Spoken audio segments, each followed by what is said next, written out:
Hello student, मैं अनिल कुमार स्वागत करता हूं अपनी YouTube channel study with Anil में। आज आप लोगों के समक्ष वीकली टेस्ट सीरीज 3 लेकर प्रस्तुत हूं, जिसमें हम लोग सेट 3 का अध्ययन करेंगे। आपको बता दें कि इस सेट के अंतर्गत हम लोग 50 मोस्ट इंपोर्टेंट क्वेश्चंस और आंसर को देखेंगे, वो भी वन लाइनर के रूप में। तो आते हैं पहले प्रश्न पर, और पहला प्रश्न आपका है, महाजन पदों के बारे में किस बौद्ध ग्रंथ में जानकारी मिलती है? इसका उत्तर होगा अंगुत्तर निकाय में। यानी कि 16 महाजनपदों के बारे में अगर जानकारी की बात की जाए तो जो बौद्ध ग्रंथ के रूप में है आपका है अंगुत्तर निकाय। तो इसका उत्तर आपको याद रखना है कि अंगुत्तर निकाय में जो है 16 महाजनपदों की जानकारी मिलती है। दूसरे नंबर प्रश्न पर आते हैं, और दूसरा नंबर प्रश्न है, किस स्तूप के निर्माण में सफेद संगमरमर का प्रयोग किया गया था? इसका उत्तर होगा अमरावती का स्तूप।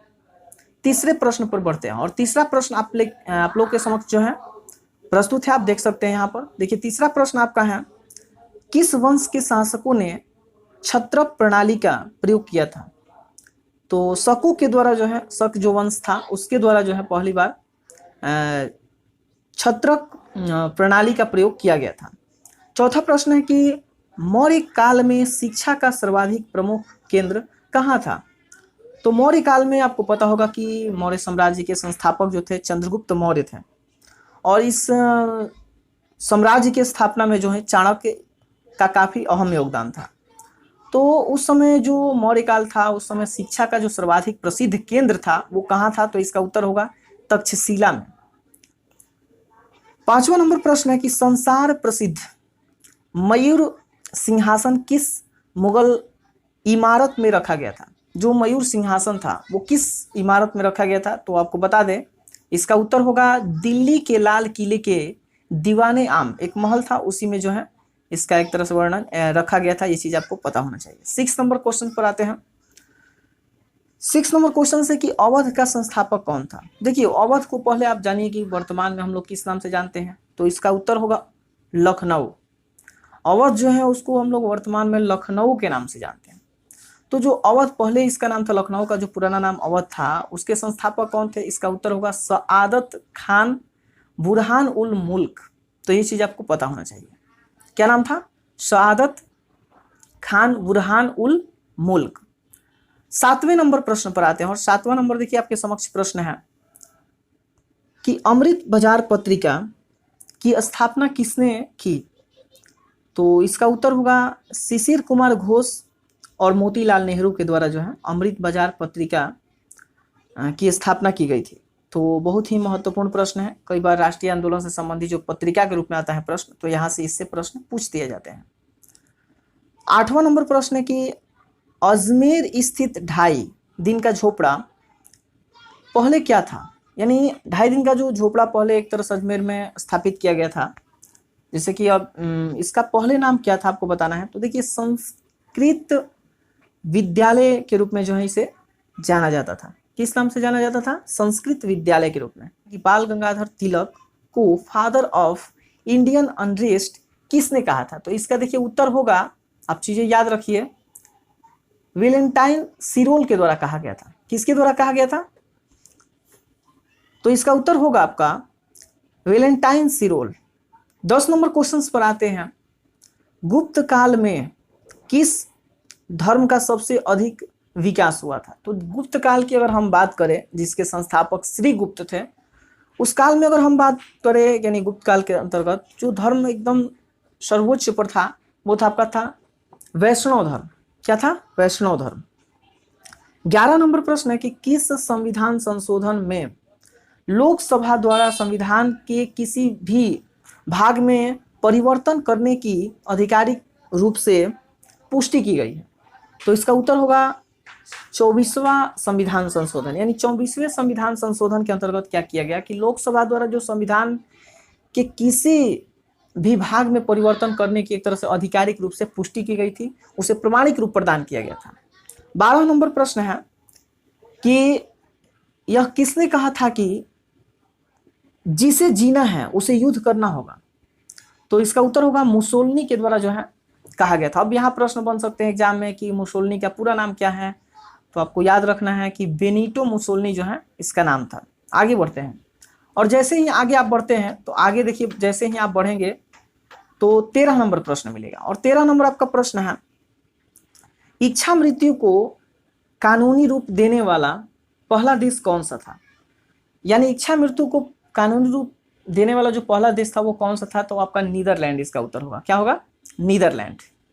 14 नंबर प्रश्न है, स्वतंत्रता या मृत्यु का नारा किसने दिया था? इसका उत्तर होगा अमेरिकी सेना के द्वारा दिया गया था। यानी स्वतंत्रता या मृत्यु का जो नारा दिया गया था वो याद रखिए आपको किसने दिया था? तो अमेरिकी सेनाओं के द्वारा जो है यह स्पष्ट रूप से एक नारा के रूप में दिया गया था। 15 नंबर क्वेश्चन पर आते हैं, प्रत्यक्ष प्रजातंत्र का अस्तित्व किस देश में है? इसका उत्तर होगा स्विट्जरलैंड में।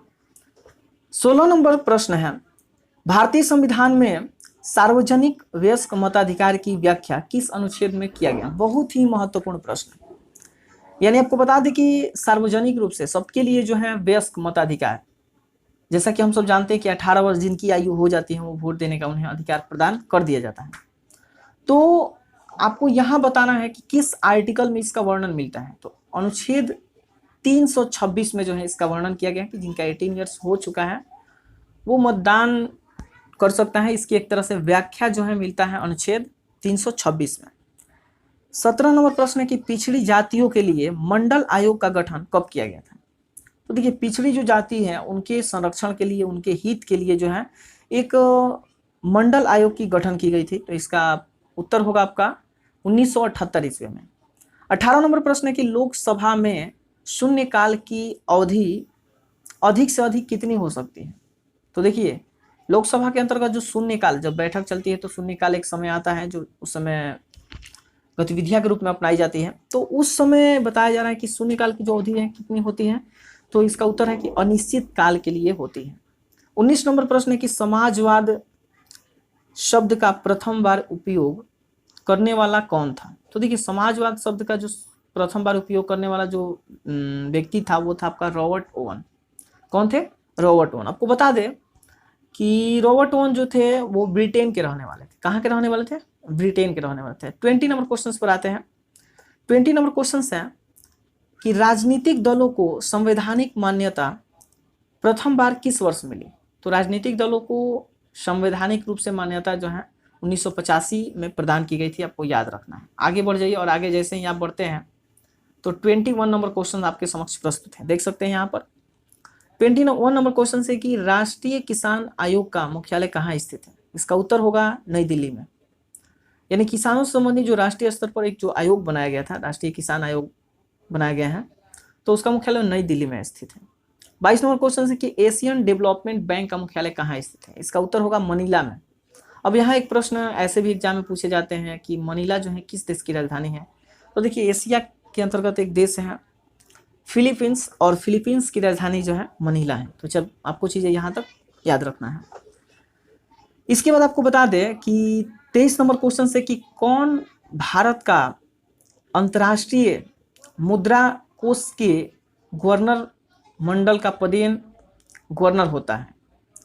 तो भारत का अंतर्राष्ट्रीय मुद्रा कोष के जो गवर्नर मंडल का एक पदेन गवर्नर होता है वो कौन होता है? इसका उत्तर होगा वित्त मंत्री। 24 नंबर प्रश्न है कि बाजार नियम किसने प्रस्तुत किया था? इसका उत्तर होगा जे.बी. से, यानी जे.बी. से के द्वारा जो है बाजार नियम प्रस्तुत किया गया था। आगे बढ़ जाइए और जैसे ही आगे बढ़ते हैं तो देखिए आपके समक्ष प्रश्न प्रस्तुत है 25 नंबर क्वेश्चन आप देख सकते हैं यहाँ पर। 25 नंबर क्वेश्चन है कि भारत में रुपया चालू खाते का मुख्य रूप से परिवर्तन की मुद्रा कब बना था? यानी कि भारत में रुपया चालू खाते पर मुख्य रूप से जो है परिवर्तन की मुद्रा कब बना था? इसका उत्तर होगा 1994 ईस्वी में। 26 नंबर क्वेश्चन है कि विश्व व्यापार संगठन की स्थापना कब हुई? इसका उत्तर होगा 1 जनवरी 1995 ईस्वी को जो है WTO की स्थापना की गई थी। आपको बता दें कि WTO का मुख्यालय कहाँ है? तो यहाँ से ऐसे भी प्रश्न बनते हैं। तो जिनेवा में है। कहाँ है? जिनेवा। आप बोलिएगा कि जिनेवा कहाँ है? तो जिनेवा आपका है स्विट्जरलैंड का एक सिटी है, शहर है, वहाँ पर जो है इसका मुख्यालय बनाया गया है। तो चीज़ें आपको याद रखना है। आगे बढ़ते हैं 27 नंबर क्वेश्चन से है कि भारत में पहली राष्ट्रीय आय समिति का गठन किस वर्ष किया गया था, कब किया गया था? तो देखिए, भारत में जो राष्ट्रीय आय समिति का एक तरह से गठन किया गया था वो वर्ष 1950, कहीं कहीं 49 भी देता है। तो आप अधिकांशतः देखा गया कि 89 दिया है, अगर 50 भी देगा तो आपको यहाँ पर चीज़ें याद रखना है। इसके बाद है 28 नंबर क्वेश्चन की स्टॉक लाभांश को किस रूप में जानते हैं? इसका उत्तर होगा बोनस शेयर के रूप में जानते हैं हम लोग। 29 नंबर क्वेश्चन पर आते हैं और 29 नंबर क्वेश्चन है भारतीय अर्थव्यवस्था के उदारीकरण का अग्रदूत किसको कहा जाता है? यानी भारतीय अर्थव्यवस्था के अंतर्गत जो उदारीकरण की नीति अपनाकर भारतीय व्यवस्था को एक मजबूती प्रदान करने का जो काम किए थे, जो अग्रदूत के रूप में माने जाते हैं, उन्हें हम लोग किस नाम से जानते हैं? तो इसका उत्तर होगा डॉक्टर मनमोहन सिंह। देखिए यहाँ छूट गया है सिंह, तो आपको चीजें याद रखना है। डॉक्टर मनमोहन सिंह जो कि भारत के पूर्व प्रधानमंत्री के रूप में भी रह चुके हैं। 30 नंबर क्वेश्चन है कि एटीएम जारी करने वाला पहला बैंक कौन सा था? तो देखिए पूरे वर्ल्ड की बात की जा रही है। एटीएम जो जारी करने वाला जो पहला बैंक था वो कौन था, आपको बताना है। इसका उत्तर होगा बार्कलेज बैंक। क्या नाम था उसका? Barclays bank. अब यहाँ कई बार प्रश्न ऐसे भी पूछे जाते हैं कि एटीएम का पूरा नाम क्या है, तो आपको बता दें एटीएम का पूरा नाम है ऑटोमेटिक टेलर मशीन, यानी इसे हिंदी में हम लोग स्वचालित टेलर मशीन के रूप में भी जाना जाता है। इसमें 24 घंटा जो है हम लोग पैसा निकाल सकते हैं और जमा भी कर सकते हैं। तो यहाँ तक चीज़ आपको पता होना चाहिए। आगे बढ़ते हैं और 31 नंबर क्वेश्चन आपका है किस बंदरगाह को भारतीय समुद्री व्यापार का पूर्वी द्वार कहा जाता है? तो देखिए पूर्वी द्वार की अगर हम बात करें बंदरगाह के अंतर्गत जो भारतीय समुद्री व्यापार को काफ़ी एक बेहतर रूप प्रदान करता है, तो ये आपका है कोलकाता। क्या है? कोलकाता। आगे आते हैं 31 के बाद 32 नंबर क्वेश्चन। तो देखिए 32 नंबर क्वेश्चन आपके समक्ष प्रस्तुत है। 32 नंबर क्वेश्चन है आपका कि भारत में काजू उत्पादन में मुख्य रूप से कौन सा राज्य अग्रणी है? काजू के उत्पादन की अगर हम बात करें तो सबसे ज़्यादा अग्रणी जो राज्य हैं वो आपका है केरल। कौन है? केरल है। केरल की राजधानी आपको पता है तिरुवनंतपुरम है। और केरल में काजू के साथ साथ नारियल का एक तरह से उत्पादन भी काफ़ी मात्रा में होता है। ये भी प्रश्न यहाँ से आता है। अब देखिए यहाँ से प्रश्न ऐसे भी पूछे जाते हैं कि कॉफ़ी का उत्पादन किस राज्य में सबसे अधिक होता है? तो कर्नाटक में होता है। लेकिन अगर प्रश्न ऐसे आ जाएगा कि कॉफ़ी तथा चाय के उत्पादन में कौन सा राज्य अग्रणी है, दोनों को संयुक्त रूप से पूछेगा, तो इसका उत्तर होगा केरल। क्या होगा? केरल होगा। 33 नंबर प्रश्न पर आते हैं। रात्रि के समय आकाश में कौन सा ग्रह लाल दिखाई देता है? तो रात्रि के समय में जो लाल दिखाई देने वाला जो ग्रह है वो आपका है बृहस्पति। क्या नाम है? बृहस्पति। अब देखिए 34 नंबर क्वेश्चन पर आते हैं। सुनामी शब्द किस भाषा से संबंधित है? देखिए सुनामी क्या है पहले ये जानना जरूरी है। तो हम सब जानते हैं कि भूकंप पृथ्वी के भू सतह पर आता है, लेकिन वहीं अगर भूकंप सामुद्रिक तल्ली में यानी समुद्र की तल्ली में आता है तो उसे हम लोग सुनामी नाम देते हैं। यानी हम लोग डिफिनेशन के तौर पर अगर देखें तो ऐसे हम लोग दे सकते हैं कि सुनामी का तात्पर्य मुख्य रूप से उस परिघटना से है जब पृथ्वी घूर्णन करती है तो घूर्णन के दरमियान एक कंपन उत्पन्न होता है, और वही कंपन जब समुद्री तल में अपना बनाता है, एक तरह से उद्भव होता है, तो उसे नाम दिया जाता है कि वो जब जलीय क्षेत्र में बनाता है तो उसी को नाम एक तरह से सुनामी दिया जाता है। तो ये सुनामी शब्द किस भाषा से संबंधित है आपको बताना है। इसका उत्तर होगा जापानी भाषा से संबंधित। 35 नंबर क्वेश्चन है ब्रह्मपुत्र नदी को तिब्बत में किस नाम से जाना जाता है? तो देखिए ब्रह्मपुत्र नदी को तिब्बत में हम लोग सांगपो नदी के नाम से जानते हैं। ब्रह्मपुत्र नदी की अगर हम लंबाई की बात करें तो ये 2900 किलोमीटर नियर अबाउट में है। अब यहाँ से प्रश्न ऐसे भी आते हैं कि ब्रह्मपुत्र नदी का उद्गम स्थल कहाँ है, कहाँ गिरती है, ऐसे भी प्रश्न पूछे जाते हैं। तो आपको ध्यान रखना है कि ब्रह्मपुत्र नदी का जो उद्गम स्थल था तिब्बत में मानसरोवर झील है, वहाँ से ये निकली हुई है नदी। और ये कहाँ जाकर गिरती है तो आपको बता दें कि बंगाल की खाड़ी में जो है ये नदी जाकर गिरती है। चलिए आगे बढ़ते हैं। 36 नंबर क्वेश्चन आपके समक्ष जो है प्रस्तुत है, देख सकते हैं। 36 नंबर क्वेश्चन है कि सामान्यतः सागरीय जल का तापमान औसतन कितना होता है? इसका उत्तर होगा 26 सेल्सियस। कितना होता है? 26 सेल्सियस। यानी कि सागरीय जल का जो तापमान औसतन एवरेज रूप में होता है वो 26 सेल्सियस होता है। यहाँ देखिए 37 नंबर क्वेश्चन है कि सागर तल्ली में रहने वाले जीवों को क्या कहते हैं। देखिए यहाँ ताली हो गया है, आपको चीजें याद रखना है। क्वेश्चन ये है कि सागर तल्ली में रहने वाले जीवों को क्या कहते हैं। इसका उत्तर होगा वेंथस। क्या नाम दिया जाता है? वेंथस नाम दिया जाता है। 38 नंबर क्वेश्चन है कि स्टोन लेप्रोसी किसे कहते हैं। तो इसका उत्तर होगा अम्लीय वर्षा को जो है स्टोन लेप्रोसी का नाम दिया जाता है। 39 नंबर क्वेश्चन से कि अम्लीय वर्षा का पीएच मान कितना होता है। तो अम्लीय वर्षा का पीएच मान 4.2 से जो है कम होता है। ये एक तरह से एवरेज के रूप में जो है इसका अम्लीय वर्षा का पीएच मान रखा गया है। 40 नंबर क्वेश्चन है कैकरिंग गैस किसे कहते हैं। इसका उत्तर होगा सल्फर डाइऑक्साइड यानी कि SO2 को बोला जाता है। 41 नंबर क्वेश्चन है, आप देख सकते हैं यहाँ पर 41 नंबर क्वेश्चन आपका है पौधों के लिए आवश्यक तत्वों की संख्या कितनी होती है। तो पौधों के लिए आवश्यक तत्वों की संख्या जो है 16 होना चाहिए। इसका एक तरह से स्पष्टीकरण किया गया है, आपको चीजें याद रखना है। 42 नंबर क्वेश्चन है कि सामान्य बातचीत की ध्वनि प्रबलता कितनी होती है। तो सामान्य बातचीत की ध्वनि प्रबलता जो होती है वो होती है आपका 20 डेसिबल। कितना होती है? 20 डेसिबल होती है। ये चीज आपको पता होना चाहिए। आगे बढ़ते हैं 42 के बाद 43 नंबर क्वेश्चंस पर। और 43 नंबर क्वेश्चंस आप देख सकते हैं अल्फा बीटा तथा गामा किरणों में सबसे अधिक वेधन क्षमता किसमें होती है। इसका उत्तर होगा गामा किरण में। 44 नंबर क्वेश्चन है किस देश में सर्वाधिक अम्लीय वर्षा होती है। तो सबसे अधिक अम्लीय वर्षा की अगर हम बात करें तो नॉर्वे में होती है। 45 नंबर क्वेश्चन है कि घर में हानिकारक विकिरण का सबसे बड़ा स्रोत क्या है। तो घर में हानिकारक विकिरण का सबसे बड़ा स्रोत जो है रंगीन टीवी होती है। किसी अगर घर में मान लीजिए कि रंगीन टीवी है तो ये ध्यान रखना है कि घर में हानिकारक विकिरण का सबसे बड़ा स्रोत माना जाता है। ठीक है, चलिए आगे बढ़ जाइए। आगे जैसे ही आप बढ़िएगा तो 46 नंबर क्वेश्चन आपके समक्ष प्रस्तुत होगा। अब देखिए 46 नंबर क्वेश्चन है विश्व का सबसे छोटा पुष्प कौन सा है। तो विश्व का सबसे छोटा पुष्प जो है वो है आपका वुल्फिया या वुल्फिया। ये नाम आपको चीजें याद रखना है। 47 नंबर क्वेश्चन है कि भारत का प्रति व्यक्ति कार्बन डाइऑक्साइड उत्सर्जन कितना होता है। तो इसका उत्तर होगा 1.7 मेट्रिक टन। यानी कि भारत का प्रति व्यक्ति अगर हम बात करें कार्बन डाइऑक्साइड उत्सर्जन का तो ये होता है आपका कितना 1.7 मैट्रिक टन। चिपको आंदोलन के प्रणेता कौन थे।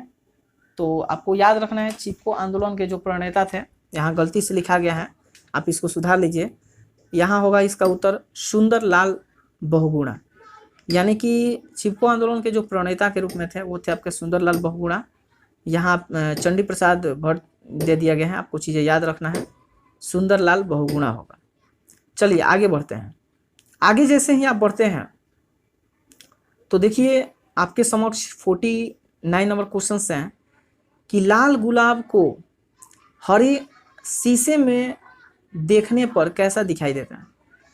यानी लाल गुलाब को अगर हम हरे शीशे में देखते हैं तो कैसा दिखाई देगा, ये काला दिखाई देगा। कैसा दिखाई देगा?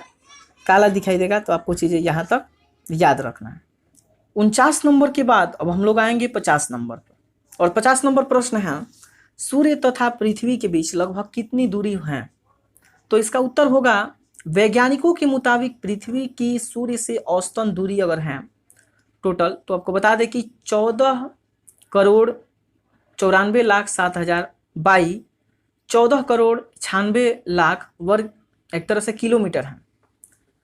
या अगर हम मील की बात करें तो मील में टोटल जो है 9,29,60,000 मील टोटल इसकी एवरेज जो है सूर्य और पृथ्वी के बीच जो है दूरी है। तो यहाँ से अत्यंत हम लोग 50 महत्वपूर्ण प्रश्नोत्तर देखे जो कि भिन्न भिन्न परीक्षाओं के लिए काफ़ी महत्वपूर्ण है, हेल्पफुल है।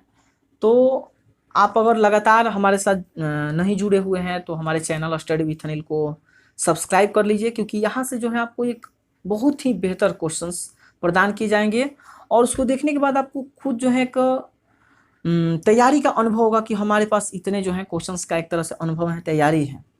आपको बता दें कि यह जो सीरीज का लगातार हम चला रहे हैं, इसका मुख्य उद्देश्य है कि आपको जीके और जीएस के क्षेत्रों में एक बेहतर उपलब्धि प्राप्त करना।